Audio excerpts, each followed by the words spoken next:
Hi everybody, this is Jack Starr. I'm going to talk a little bit about how I get my sound and the different components that create the Jack Starr sound. Okay?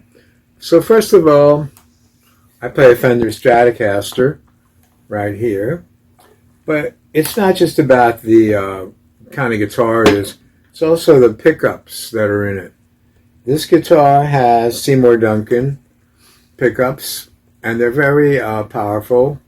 They have pretty high ohmage. They're like 14 ohmage on the bridge pickup, and the neck pickup I think is like 12. So they're loud, and also the amplifiers that I use usually have master volume, which help you to achieve better sustain. But more important than all of that is really your vibrato.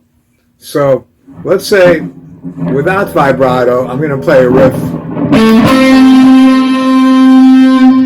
and it kind of dies out. Now with vibrato,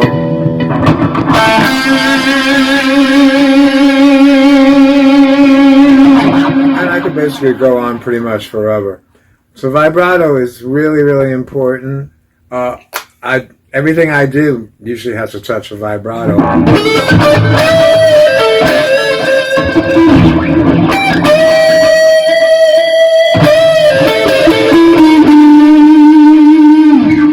Okay, secondly, I use pedals, which basically create different variations in the sound. For instance, the compressor, super important. Another word for compressor is sustainer, because it helps you to make the notes sustain. Very important. This one, the delay pedal, super important also, because it's another way of achieving that endless kind of delay sound, which you'll hear in bands like Pink Floyd and most metal bands. The guitar player will always have some delay on. And then this one, this is called the Tube Screamer. This is the original Tube Screamer that came out, I believe it was around like 1979, 1980. So it's a really good thing. It really helps to model the sound. Now, I'm going to keep this brief, but basically there are like a couple of ingredients or components to get my sound, and really, number one is vibrato.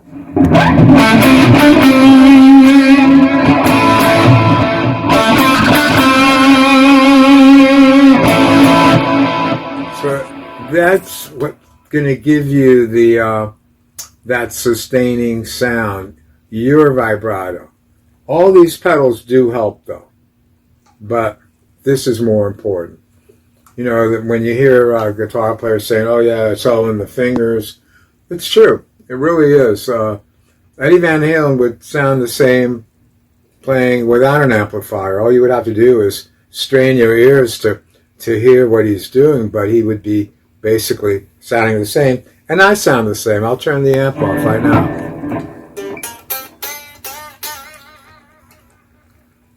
So it's the same thing. The other thing too that makes me sound the way I sound like is my influences. It's who I listened to growing up as a kid. I listened to Santana. So I would hear like a lot of the riffs that he would do, like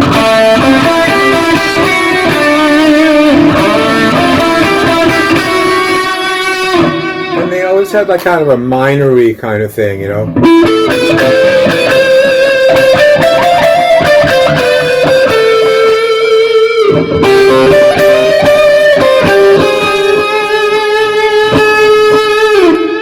So I like that. I like the sound of the minors.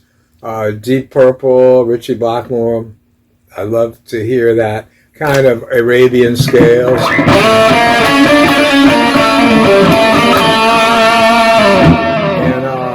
basically Vanilla Fudge. They came out before Deep Purple, and they were doing a lot of like stuff like this.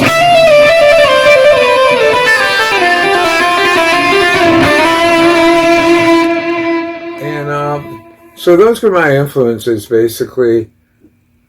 Vanilla Fudge, Deep Purple, early heavy metal, like a band like Sir Lord Baltimore.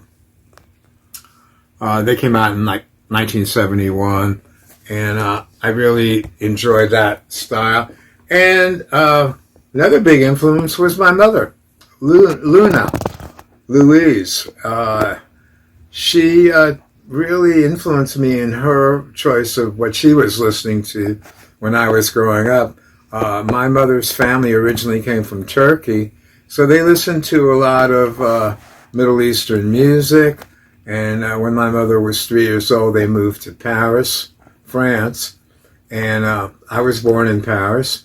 And we have a lot of classical music in Paris on the radio, which America doesn't really have it as much as they do in France. So I listened to quite a bit of classical music growing up. Until my family moved to America, and I was 10 years old. And then I started listening to rock and roll, R&B, and that stuff. And my father was in the Air Force, the U.S. Air Force, and sometimes, we would live on the base, and the GIs, the soldiers, would be listening to American music, and that was really my first introduction to rock and roll, to R&B, and I love it. And so as far as guitar, let me just reiterate real quickly. Your vibrato is the most important thing. Vibrato is what's going to make the guitar sing.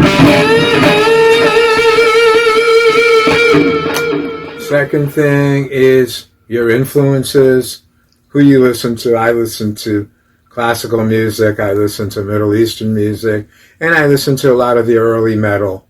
So those are my influences. And then another important factor, I think it's number 3, would be your sound. You can get it with your fingers. You can also get it by using these pedals.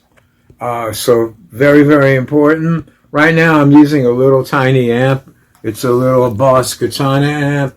The thing does scream. It's like it's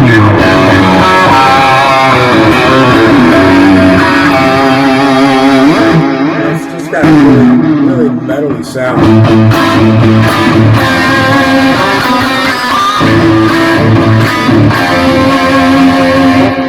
So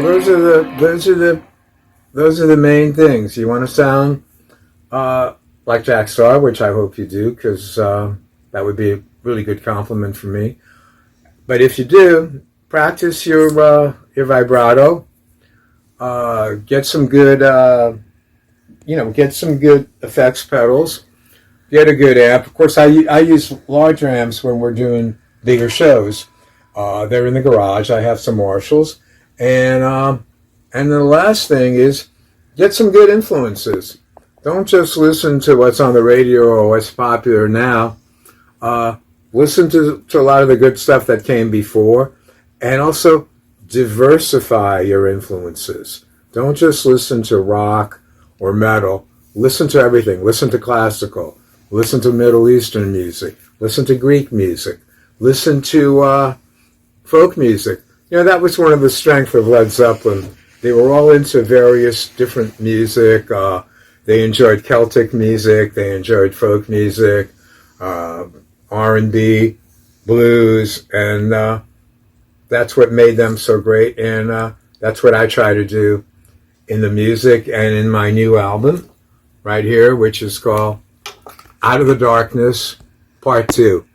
You'll hear every one of those influences that I mentioned, and you will also hear all the songs that have different influences within them. So have a great day. Keep rocking, and listen to some Jack Starr music. It's good for you.